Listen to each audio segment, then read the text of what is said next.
santaat yàlla bu baax ndax imaam mi nga xam ne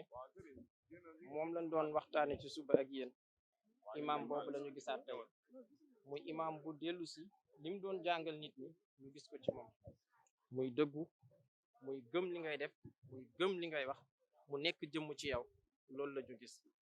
ñun ñëpp wax dëgg yàlla suñu xol sedd na guy ci moom ci taxawaayam ak tontu yam mais rawatina nag li nga xam ne moom la gën a firndeel muy baatu musuma jéggalu loolu moom dafa gën a sedd suñu xol jéggalu nee na loolu gars yi ñoom ñoo ko def rek ci kii ci PV yi non bu dee taskatu xibaar yi xëy na si seen bopp ñoom ñoo ko fisal mu nga wax ñoo fisal seen kooku mais loolu imaam dàq na ko donc ba pare saxal li nga xam ne moom la doon wax parce que moom nee na li mu doon def ci yoonu jàngale la ko teg donc bi ko procureur tamit waxee ne ko ñaawaayu wax mu ni leen mu jox leen référence ci suratu Yusufa parce que yàlla xamul wax ju ñaaw wala wax ju rafet li mu xam mooy fee bi bu dee lu bon la nañ ko dénoncé su dee lu baax la tamit lañ ko wax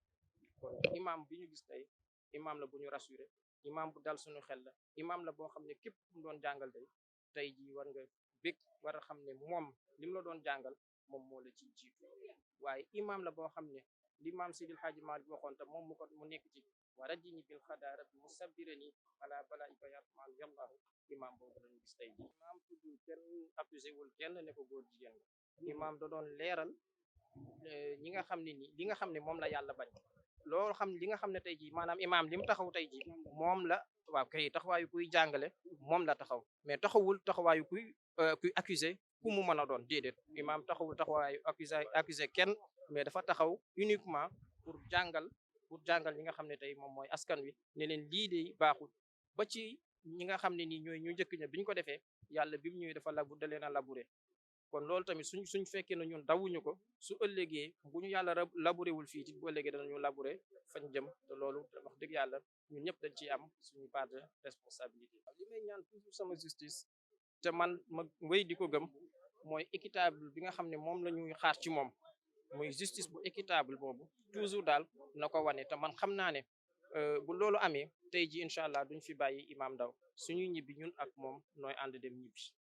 waaw loolu moom lu ma gëm la lu ma xam la incha allah waaw famille bi maa ngi leen di rassurer di leen wax ne imam teggiwul dara ci waxtaan boobu mu doon waxtaan ak askan wi doon leen jàngal doon leen yee teggi na tamit tuuma boo xam ne ñëpp ñu ngi ko doon laam-laame ak di ko jaaba jonge di wax ni imam dafa jéggalu ak sax li ma gën a métti man mooy imam dafa daw ak dafa fay portable am te loolu dara amu ci loolu yëpp ay tuuma la ay waxi noonu la kon na seen xel dal imam bi ngeen xamoon démb ak barki démb tamit tontu na leeral ne moom bokkul ci benn parti mbirum politique tamit intéressé wu ko musu ci nekk waaye nag wàllu jàngale moom kenn mënu ko tere te ci loolu lay nekk parce que loolu moom mooy ndono mag ñi kon ñu ngi koy ñaanal yàlla mu génn ak jàmm moom ak ki mu fi dugandool muy Bah Diakhaté tamit ñu ngi koy ñaanal ni ko Cheikh Mahi Niass ñaanalee noonu lañ koy ñaanalee moom tamit pour mu génn ci fii ñu nekk ak jàmm dellu si waat ci seen askan jàngal leen donte fañ nekk ña ngi fay jàngale waaye nag gën leen soxla fii tey ci biti incha allahu taala kii mais juge bi ci moom ci droit lay basé wu en tout cas dina ko teg si yoon incha allahu rabbi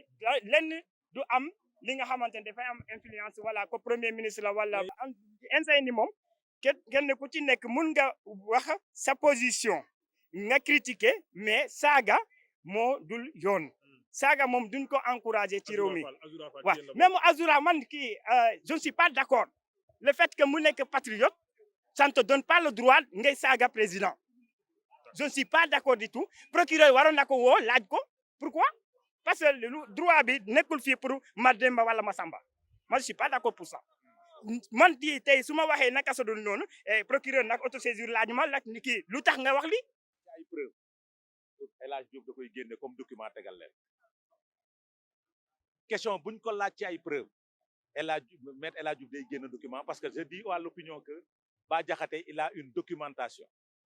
boo xamante ni ay preuve la par rapport à ces déclarations preuve bu këru Ousmane Sonko yi ñu ko toppee parce que loolu aussi ci la mooy diffusion de fausse nouvelle boobu mooy kër gi nga xam ne dañu waxoon daf koy jaay mu génne document yi wane ko génne ko El Hadj Diouf moo ko génne jox ko juge bi classé ko mu waxaat problème à la maison du président de la République Bassirou Diomaye Diakhar Faye bi nga xam ni 2018 la ko jaay Maître El Hadji Diouf génne preuve yi teg ko maintenant nag ñu dugg ci la question de l'homosexualité Bah Diakhaté ak fulla ak fayda biñ ko xamee mu taxaw ni Ousmane Sonko la accusé nee leen ko mu ñëw taxaw fii kay ñu àtte du dëgg donc foofu la ñu tànn ci le procureur de la République tey amuñu benn issue boo xamante ni tribunal bi am na ko lu dul libérer Bah Diakhaté parce que lépp lañ ko toppee woon ci juge ci tribunal bi tey génne na preuve yi ba teg ci sax ne Imam Ndaw nañ ko bàyyi mu ñibbi parce que samay wax la wax loolu la wax ci biir loolu la wax ci biir salle Imam Ndaw nañ ko bàyyi mu ñibbi parce que samay wax la wax xam nga kooku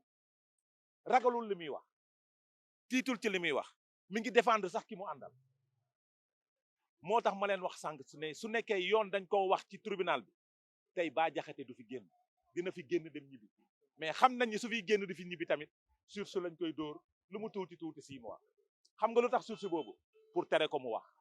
pour tere ko mu jël kàddoom wax ak askanu Sénégal wax leen li xew déedéet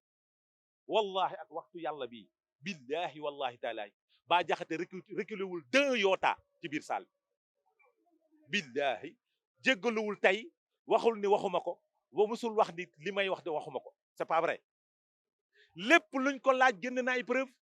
nee naa la fi mu ne nii ak moment bii may wax ak yow parce que dinaa delluwaat ci biir procureur moo nekk ci difficulté parce que moo bëgg nekk l'avocat du diable xam nga imam ba mu taxawee la mu wax mooy kàddu yi mu wax ci Bah Diakhaté lu ko jëlee te ñun ñëpp xam nañ ni kàddu yi mu wax ci Bah Diakhaté la ko ba mu ko waxee fii ni mu ko waxee fii noonu la ko waxee devant les forces de défense et de sécurité li mu wax fii moom la wax fee moo tax Bah Diakhaté ne kii ay kàddoom sama kàddu la reprendre nañ ko bàyyi mu ñibbi jéggal mu ci am jéggal amul ay maa ngi jéggalu ci biir salle bi génnu fa du Bah Diakhaté du imam Diakhaté du imam Ndaw non dama ne ci biir audition ba la ko Bah Diakhaté commencé défendre asamalaak parce que fa la ci biir audition ba la Bah Diakhaté ne kii samay kàddu la wax li may wax askanu Sénégal mooy li imam wax ci biir salle bi taxawul mukk ne damay jéggalu dafa ne li ma wax Bah Diakhaté kàddu Bah Diakhaté la loolu mooy information bi valable ca audition ba nag puisque fekkewu ma woon audition mënuma ci wax mais la ma fekke ci biir salle bi mooy imam bi dafa taxaw ne li ma wax kàddu Bah Diakhaté la te mi ngi nii taxaw moo tax Bah Diakhaté ba mu jëlee kàddu daf leen ne bàyyi leen imam mujj bi parce que li mu wax maa ko wax suñu delluwaatee ma génnaat tamit lépp lu ma fa jëlee rek dinaa ko ñëw baaxee askan bi balaa ñu nit ñi nag nekk di wax leneen ak leneen parce que gis nga ci biir salle bi wallahi calme plat moo fa ne ak confiance calme plat dama ne li ma wax mooy calme plat moo fa ne lépp luy génn comme information comme preuve Maître El Hadji Diouf moo koy génn ci document am teg keneen du ko génn parce que preuve yi Bah Diakhaté yor ca audition ba la ko yëkkati jox ko Maître El Hadji Diouf te tol na ci sac au dos il a une documentation bien fournie déet waxuma justice dafa jeng déet xam nga man mënumaa wax ni justice dafa jeng j'ai dit le procureur li mu wax di ko défendre Ousmane Sonko ñun ñëpp dégg nañ ko ñun ñëpp dégg nañ li Ousmane Sonko wax Ousmane Sonko ba muy wax waxi casus belli c'est par rapport à la démarche ak waxin ba muy wax waxi casus belli c'est pas pour faire la guerre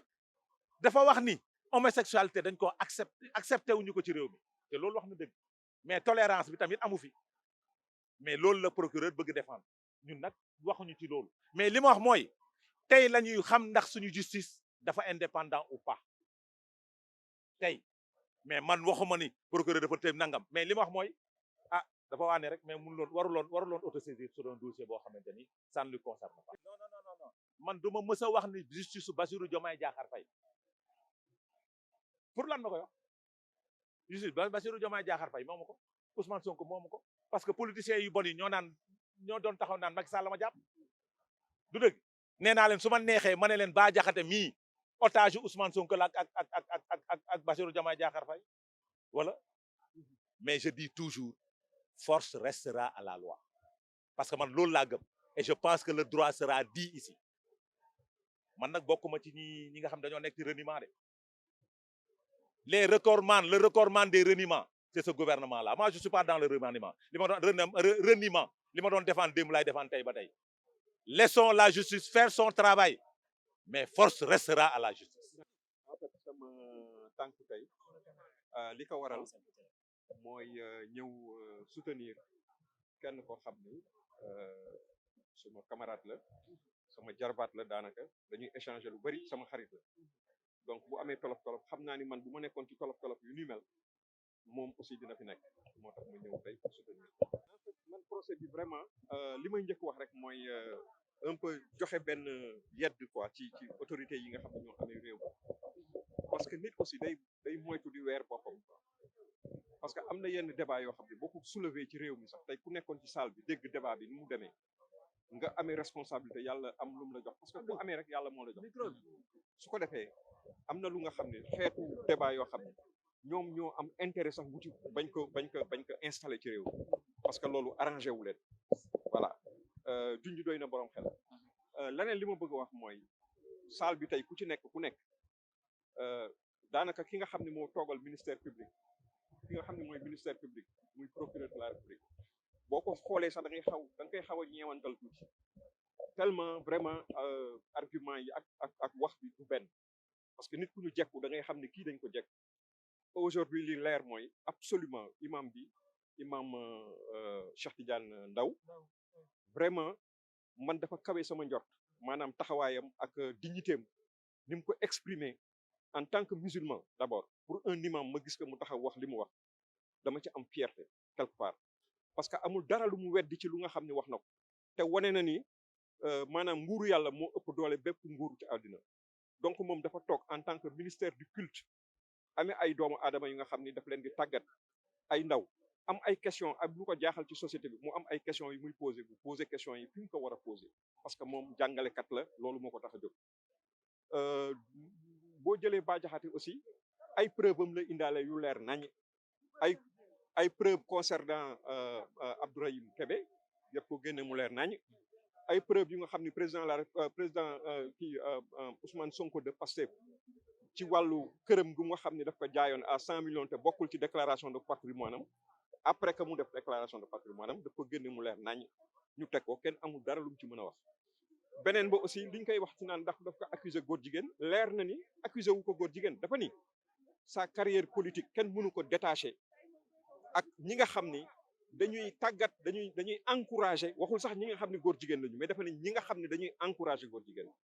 te loolu exemple bi ñu ko laajee dafa leen wan ne leen premièrement on l'a vu en tant que maire de Ziguinchor mu recevoir première personnalité yi mu recevoir mooy délégation boobu nga xam ne ay góor jigéen ñoo ko composé deuxième fois aussi bu ñu gisee mooy le président de la République bu mu toogee il a accueilli quelqu'un bu nga xam ni qui était témoin dans un mariage homosexuel ah mooy le comment dirais-je voilà exact non pas Mélenchon ki nga xam ne moom mooy le truc de l'Union européenne Charles Michel keneen ki aussi ñu gis aussi ñu ñëw moom en tant que président de Pastef mu ñëw taxaw ni moom taxawu premier ministre mais dafa taxawaayu président de Pastef inviter un ami lui-même il a installé le débat n'a pas été installé les gens l'oublient le débat n'a pas été installé par Mélenchon c'est Ousmane Sonko qui a installé le débat c'est lui qui l'a interpellé par rapport à cette question parce que Mélenchon dafa wax ba pare mu wax que Mélenchon rebondir sur ça dooga préciser moom li mu joué homosexualité pour encourager l'homosexualité et tout il dit que nag loolu mooy preuve yu nga xam ni wane na ni effectivement preuve yooyu wane na ni effectivement lépp loo xam ni mooy carrière am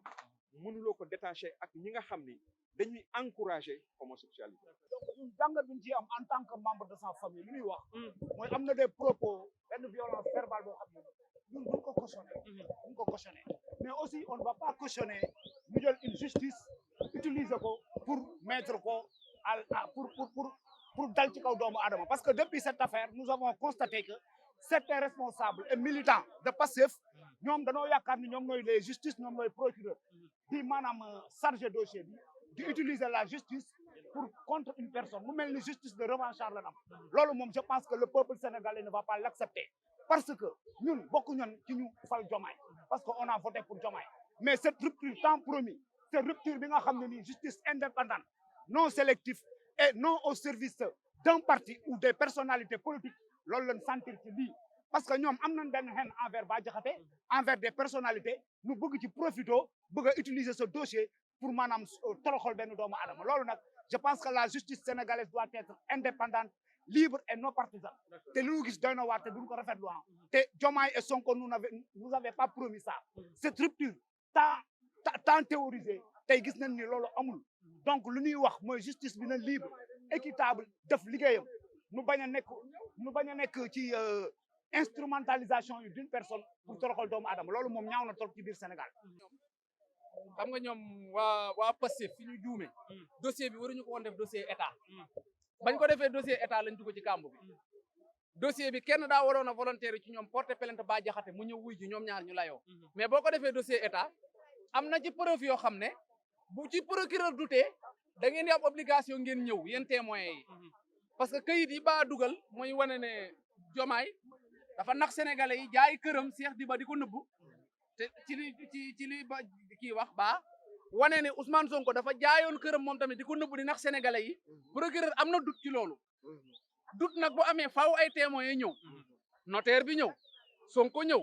témoins yi doon jaay mi ñëw Diomaye ñëw Cheikh Diba ñëw notaire yi ñëw ñi doon jaay kër yi ñëw ñooñu nag buñ ñëwee ne ah Diomaye jaayul kër mu leer ñu xam ne li Bah indi foo la mais buñ mënta ñëw nag Bah mën nañ ko relaxer au bénéfice du doute mu dem yoonam parce que procureur moom douté na ci li Bah indi munu ko dëggal munu ko weddi témoins yi rek moo fi sës te ñan ñooy témoins yi ñu fekke woon bi ñuy jaay kër yi ñu fekke woon bi ñuy témoins yi notaires yi ak ñooñu ñoo mën a ñëw leeral nag li fi am bu fekkee ñooñu ñëwuñu nañ bàyyi Bah mu ñibbi mënuñoo toog seeni climatiseur problème am fii la te nag dëgg bu réeree ci penc ñu koy wër suba ba ngoon maga fen munu fee réer dëgg munu fee réer ci biir nañu lijjanti problème bi lan la fan la wala ñu relaxé Bah mu dem mënuñu ko fee yendal ñoom ñu toog seeni clim nañ leen woolu ñu ñëw bu ko jaree sax Diomaye bu mënta ñëw mën nañ ko baal mu yónnee mais Sonko na ñëw propos yi ñu doon wax nag affaire góor jigéen yooyu yëpp ñoom falang nañ ko ca àll ba parce que xam nañ ne loolu pataas bu tàng la boo xam ne boo ko defee ay témoins ngi fi këyit yi jóge tribunal militaire ngi fi yeneen ak yeneen a ngi fi kon boobu danger la ñu ne nañ dem ci mbirum suuf si ñoom suuf jigu leen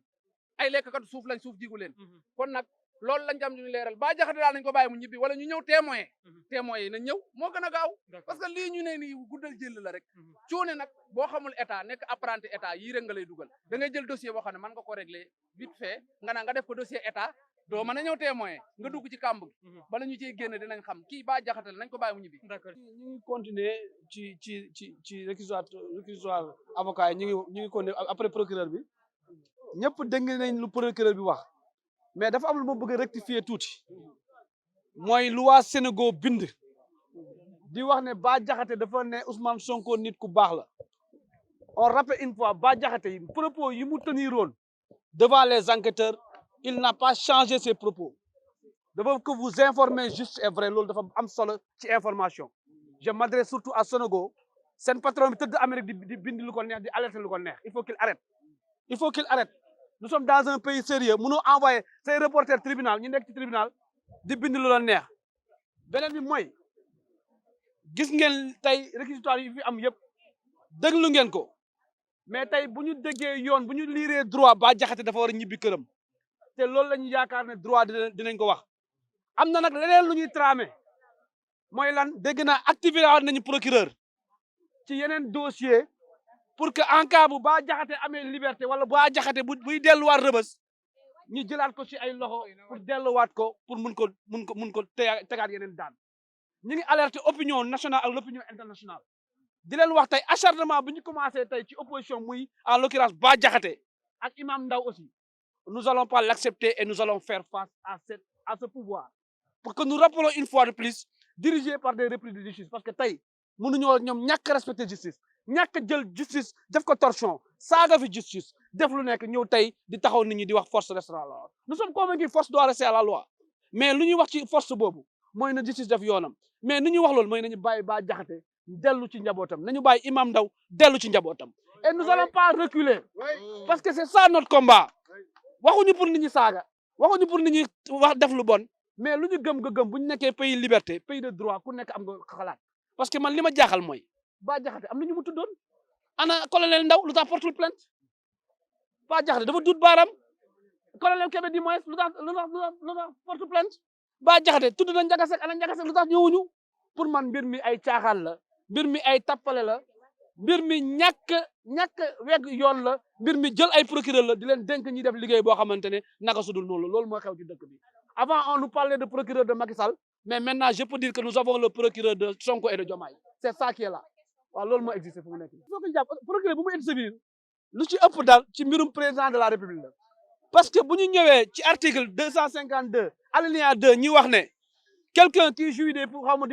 prérogatives du président de la République mais le gouverneur il jouit les prérogatives du président de la le préfet mun na ko dal même le conseil du président de la République am na signature président de la République même le directeur des domaines wala ku ci munte ne koo xamante ne président tabb na la jox la décret nga ko yor signature président kon article boobu war na mën a protéger et c'est un précédent dangereux ma bëgg nag tey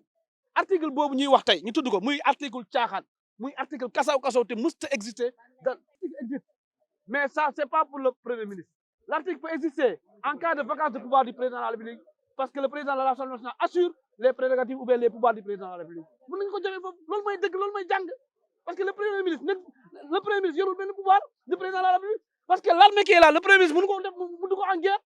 mënul joxe yenn institutions yi pour man c'est un précédent dangereux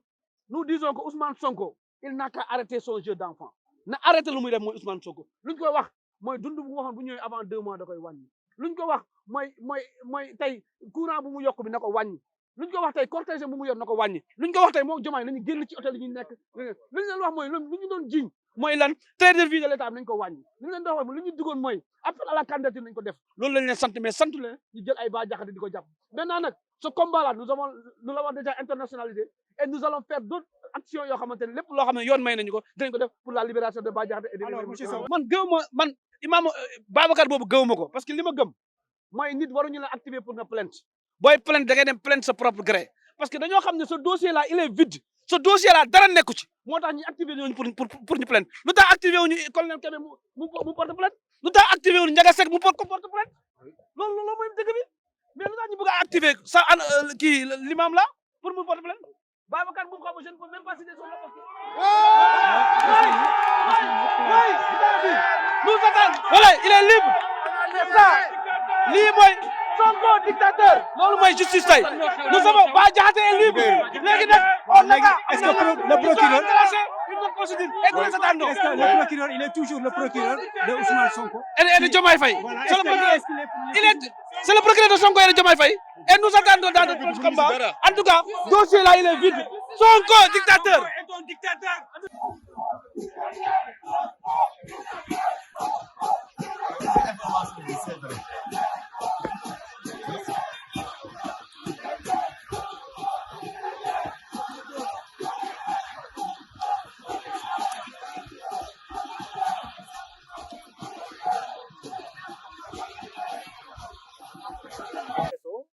Je pense que,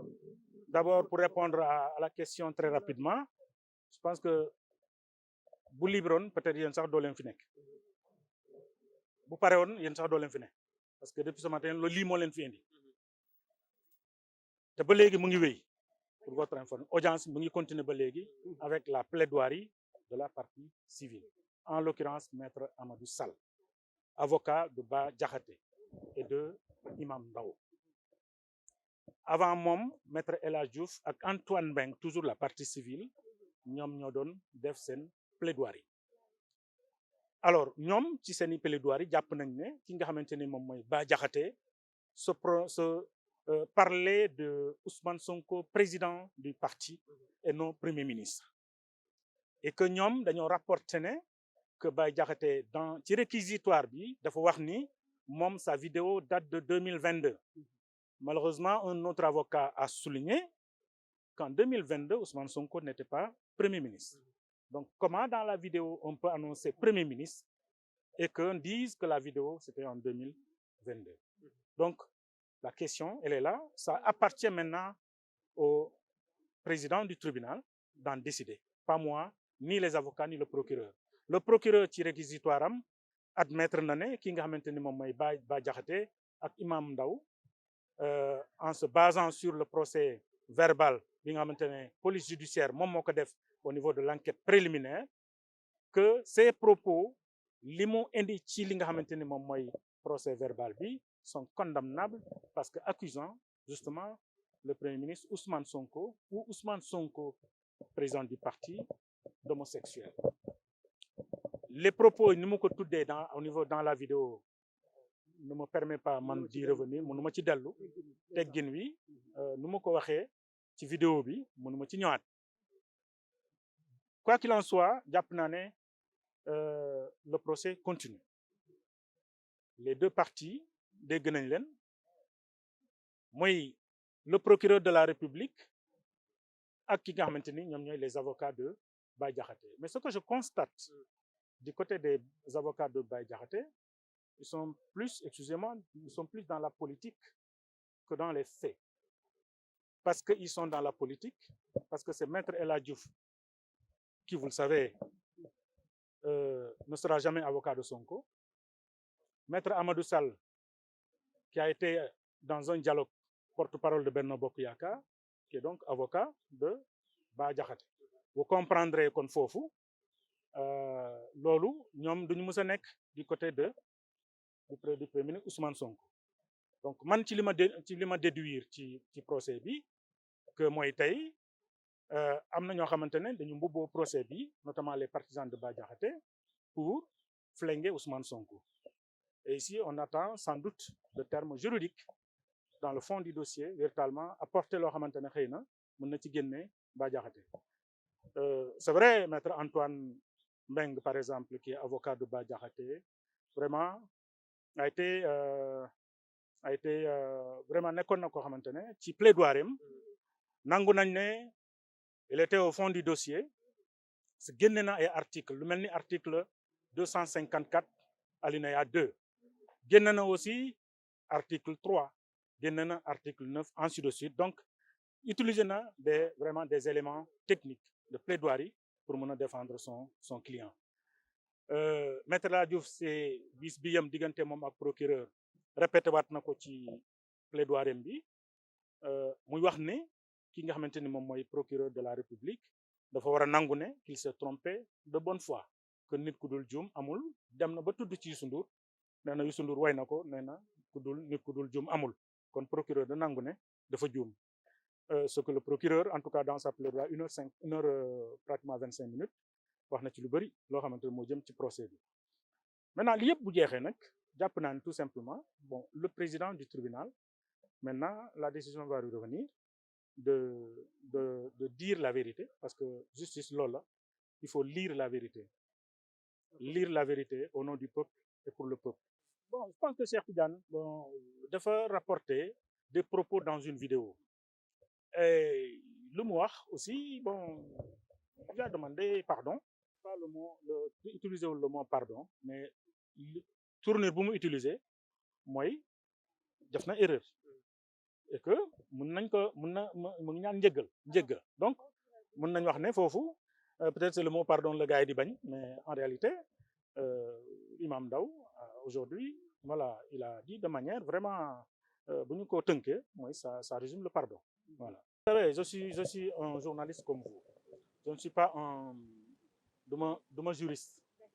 Mais jàpp naa ne ci ay dossiers yu mel nii bu ñu ko gisee instruction la jëm. Je pense qu'un avocat